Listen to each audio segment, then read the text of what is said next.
నిర్మల్ పట్టణంలో కాలేబాకు అక్రమంగా తరలిస్తున్న గోవులను బీజేపీ నేతలు రక్షించారు. ఒక పట్టణ శివారులోని ఇబ్రహీం చెరువు సమీపంలో అక్రమంగా తరలిస్తున్న 100 గోవులను పోలీసులు సహాయంతో కాపాడారు.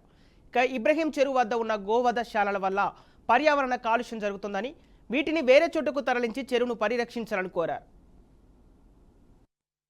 ముఖ్యంగా గత 21వ సంవత్సరంలో ఈ చెరువులో ఉన్న ఒక పశువధశాల అంటే ఆవులను గోవులను చేసి మాంసాహారము కోసి ఈ ఊర్లో నిర్మల్ పట్టణంలో అమ్మడానికి పెట్టుకున్నటువంటి ఈ విక్రయ కేంద్రాల్లో పెట్టేసి పశువధశాల ఇక్కడనే ఉంది కాబట్టి దీన్ని తీసేయమని చెప్పేసి హైకోర్టు కూడా ఆర్డర్ ఇస్తే గౌరవ మున్సిపల్ కమిషనర్ అప్పుడు అఫిడవిట్ ఫైల్ చేస్తూ దీన్ని తీసేసినామని చెప్పారు.